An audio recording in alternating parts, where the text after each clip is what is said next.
Assalamualaikum warahmatullahi wabarakatuh. Halo guys, jumpa lagi di channel ini. Saat ini aku sedang berada di kawasan Plaza Bintaro, kawasan Plaza Bintaro.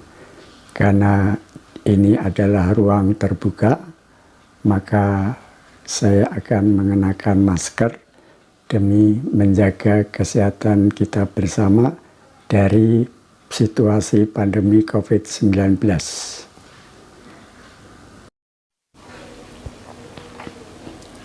Oke guys, sekarang aku telah memakai masker. Pada kesempatan yang baik ini, di tempat ini, aku akan menyampaikan sebuah topik bahasan, yaitu mengenai pimpinan amanah yang membawa berkah. Pemimpin amanah adalah berkah yang hanya diberikan bagi umat yang taat kepada Allah. Amanah artinya jujur atau dapat dipercaya. Secara bahasa, amanah dapat diartikan sesuatu yang dipercayakan atau kepercayaan. Amanah juga berarti titipan, al-wadiyah.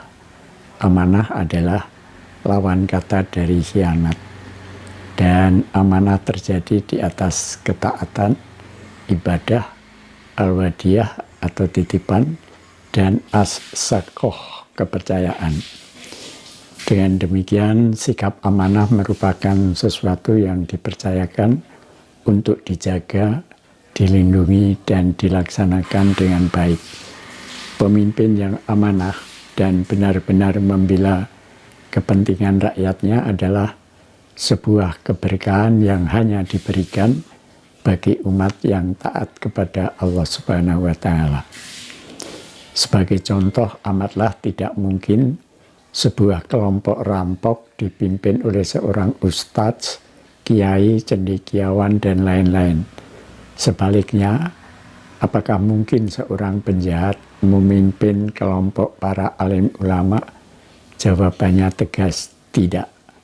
Untuk itu Rasulullah bersabda, yang artinya sampaikan amanat kepada orang yang mempercayakan kepada kamu, dan jangan kamu berkhianat kepada orang yang mengkhianatimu.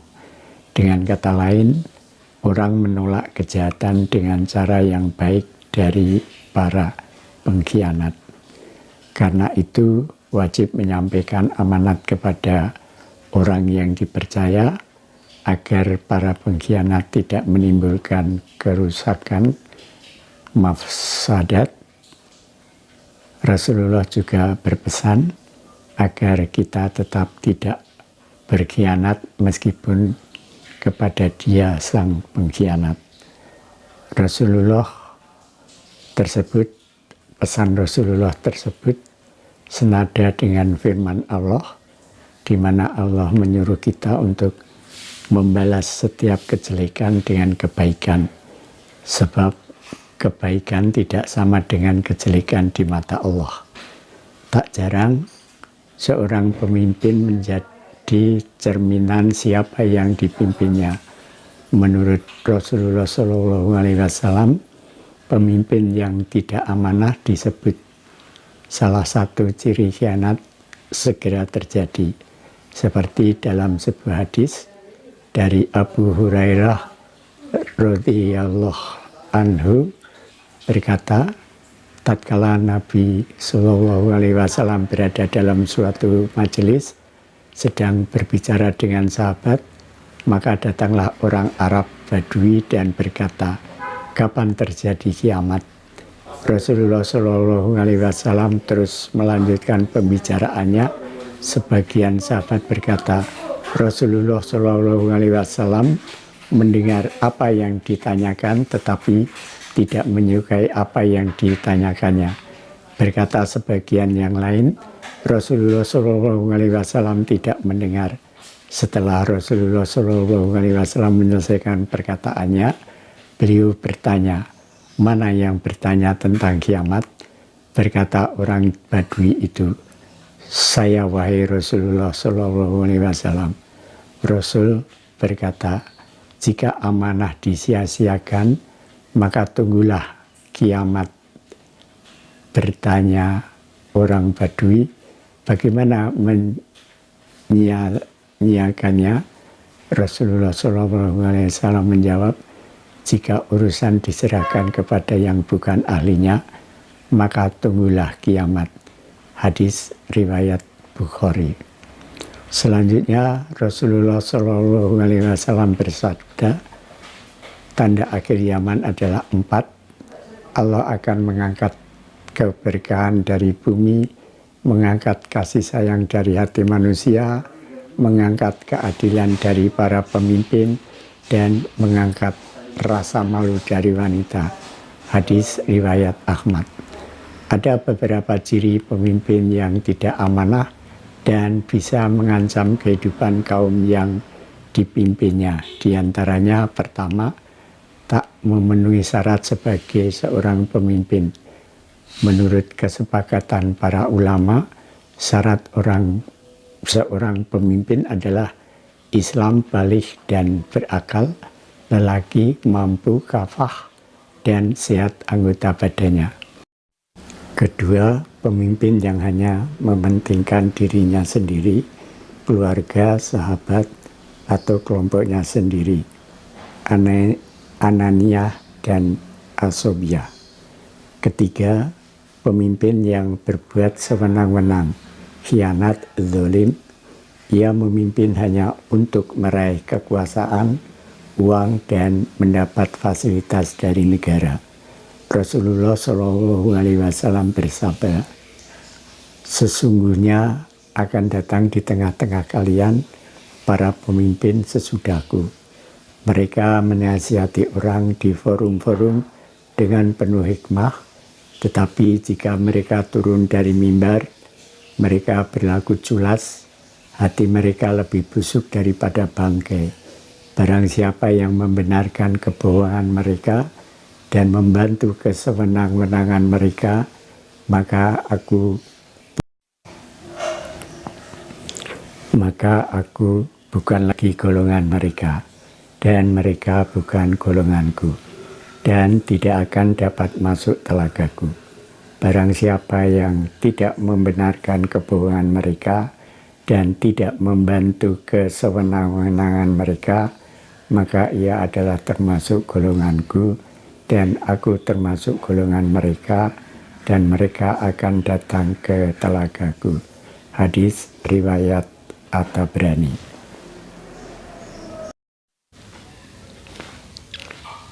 Keempat, pemimpin yang menyesatkan rakyat. Ini adalah tipe pemimpin yang paling dikhawatirkan Rasulullah SAW. Pemimpin seperti ini adalah pemimpin yang berbahaya. Bahkan lebih berbahaya dari Dajjal, laknatullah. Rasulullah SAW bersabda, selain Dajjal, ada yang lebih aku takuti atas umatku, yaitu para pemimpin yang sesat. Hadis riwayat Ahmad. Kelima, pemimpin yang merusak tatanan sosial masyarakat, seperti merajalelanya kemaksiatan, kejahatan, narkoba, perzinaan, dan tindakan kriminal lainnya, sehingga tampak kerusakan nyata, tapi dibiarkan atau ada pembiaran oleh penguasa. Sebaliknya, pemimpin yang amanah atas dasar iman dan takwa dapat memberantas kemungkaran seperti disebut di atas. Karena itu Allah memerintahkan dalam Al-Quran yang artinya, hai orang-orang yang beriman, janganlah kamu mengkhianati Allah dan Rasul Muhammad, dan juga janganlah kamu mengkhianati amanat-amanat yang dipercayakan kepadamu, sedang kamu mengetahuinya. Quran Surat Al-Anfal ayat 27. Kepemimpinan dalam pandangan Al-Quran bukan sekedar kontak sosial antara pemimpin dengan rakyatnya, namun merupakan perjanjian antara pemimpin dengan Allah Subhanahu wa Ta'ala. bersumpah atas nama Tuhan Yang Maha Esa, Allah Subhanahu wa Ta'ala. Karena itu, tanggung jawab seorang pemimpin jauh lebih besar dari yang lainnya, karena tanggung jawab pemimpin adalah dunia akhirat. Berdasarkan Al-Quran surat Al-A'raf ayat 96, yang artinya, jikalau sekiranya penduduk negeri-negeri beriman dan bertakwa, pastilah kami akan melimpahkan kepada mereka berkah dari langit dan bumi. Tetapi mereka mendustakan ayat-ayat kami itu, maka kami siksa mereka disebabkan perbuatannya. Keberkahan bagi pemimpin dan yang dipimpin punya dimensi kepuasan spiritual yang tidak bisa diukur oleh keunggulan material. Demikian guys, topik bahasan kali ini. Terima kasih. Wassalamualaikum warahmatullahi wabarakatuh.